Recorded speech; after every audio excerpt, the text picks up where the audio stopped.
The ancient Greek hero Ajax of Salamis, island just off of Piraeus in Athens, Greece, was a hero. He was a giant, supposedly over 4 meters tall. That's over 14 feet. Ajax, or Eandos in Greek, is a mythological hero, the son of King Telamon and Peribea, the half-brother of Tesser, and he plays an important role in portrayed as a towering figure and a warrior of great courage in Homer's Iliad,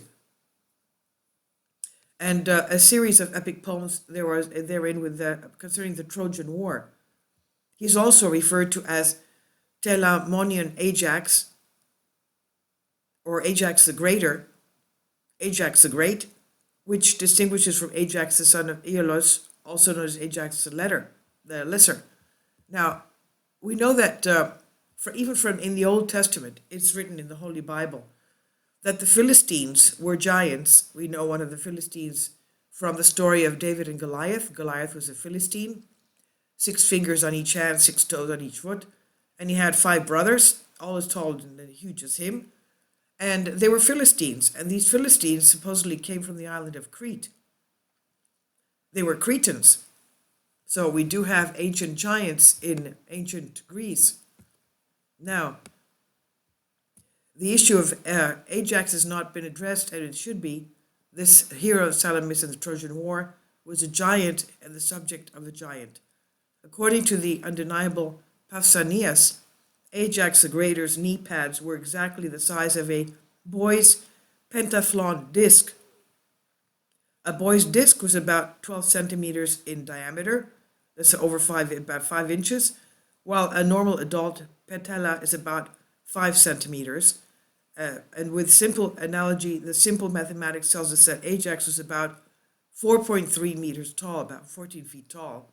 That's why he is referred to as a giant. This excludes the history of the Trojans to happen in the Mycenaean years, because in them is not coexistent 4-meter giants and ordinary people.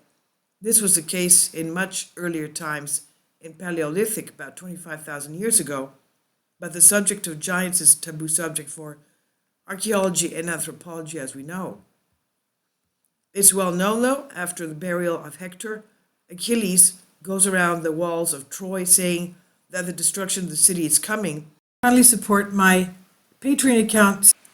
The daily posts are 5 videos daily, and they are totally different from what I have on my YouTube channel. Thank you so much for your support and that you find all my content so interesting. You'll find the Patreon account details in the description box. Apollo, angry under the pretext of Paris, beats him in the heel. In other words, that's where Achilles' heel was. That's what was his weak point. His only mortal part, and of course, that's the end of Achilles. After his death and funeral, Ajax asks for Achilles' weapons, and rightly so. After Achilles had found his death, Ajax asked for Achilles' weapons, and rightly so, since he was his relative. Ajax was actually Achilles' cousin, but because of Athena's wrath, Agamemnon and Menelaus rejected him and gave them to favored and follow villager Ulysses, the king of Ithaca. Ajax becomes furious and in a moment of madness kills his flocks and commits suicide with the same sword he had received from Hector when they confronted each other in a duel. But the giants do not simply commit suicide. Many of these things are myths of our modern folklore, according to which evil giants lived in independent cities, neighboring villages, inhabited by normal people, quote unquote. But one day they decided to commit suicide because their people were exploiting them and wronging them in transactions. Now, the suicide of Ajax of Telamonius was one of the most popular subjects in ancient painting, and it continued until the Middle Ages and the Renaissance. His rage also occupied medical conferences and books, while the trial of Teucros, which followed, is proverbial, and in the history of legal science and ancient law. Unfortunately, this is not taught to law students in Greece. Teucros is expelled from his homeland and thus is given the opportunity as another Ulysses to wander in the seas and establish colonies for the benefit of his beloved island Salamis. Salamis is just an island just off the port of Athens, Piraeus. Now, thus he founded colonies in Crete, Cyprus, Spain, Iberia, northern Italy, etc. Especially in Italy, the subjects of Ajax, Etruscan and was particularly beloved. In the Pastum of Pompeii, for example, the museum is full of fascinating finds of the area dating from the Neolithic age. But the first temples by the river tell stories of Greek mythology with rare images from the Greek archaic era, such as Ajax from the Iliad, to fall on his sword and committing suicide in this way.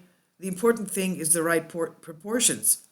Ajax, although folded in two, is as tall as the building next to him. If we assume that a one-story building is about 6 feet, 7 feet high, then the sculpture correctly depicts Ajax as having a height of over 4 meters.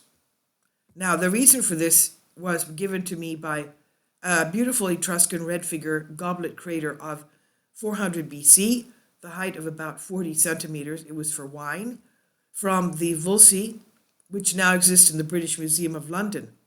The vase has been escaped since 1864-7 from the enigmatic Etruria. It's a colony of Trojans, to England, where it was bought by the British Museum. Unknown how, since the purchase and sale of antiquities, of course, is forbidden. Now, as for the vase, it has red patterns on a black background with white dots in the well-known Etruscan style, and below the designs there are palmettos. On the front of the vase, a scene of Ajax suicide depicted. Naked and bearded, Salamis is heroic, wearing a wreath, falls to his knees to the left above his sword, which comes out of his body from his left shoulder, blood visible around the wound, and the handle of the sword makes the image shocking. On the left is a shield, and above a garment hanging on 2 pegs. On the right there is a large case with white tape, a log from a tree, and a garment also hung on 2 pegs. The scene unfolds in the scene of Ajax the Greater. The soil is indicated below, and above Ajax is a retro-inscribed inscription in white with his name. On the second side, Actaeon is depicted being devoured by his own hounds, while there is again an inscription in Etruscan characters that reads, Theon. Now, many works on the subject of Aeandus exist, meaning Ajax, exist in museums, in frescoes, in vases, in seal stones. It was also a favorite subject of Exekias. Now, Bethany Hughes, in her work Beautiful Helen, Beautiful Helen of Troy, the Trojan War started that way, says that she was worshipped as a pharmacist goddess of opium. Why was the beautiful Helen so coveted and had so many suitors? Other legends also say that she paraded naked in front of 100 Danae lords. Danae lords, the lords of Sparta, which were from the tribe of Dan. Now, in the surrounding necropolises, there are thousands of tombs in various shapes and types, simple trenches, tombs, chambers, etc., showing the multiculturalism of the city centered on Greek culture. Among the most famous, the large tomb of Cucumella, which is about 18 meters in height, 75 meters in diameter, so it's huge. The Cucumelita, the Rotunda, the so-called tomb of Francois, etc. In Osteria, there are several chambered tombs characterized by the carved ceiling, as was the custom in Etruscan houses. And among the most impressive monuments is the imposing Devil Bridge, 3rd century BC, which rises 30 meters high, it's about 100 feet, over the river Fiora, near the medieval castle of Badia. I've translated this for you from a Greek article. Once in a while, I do like putting up anthropology and archaeology for you. I'm sorry about my voice, but I'm trying to get over a cold. Thank you so much. Please leave your comments.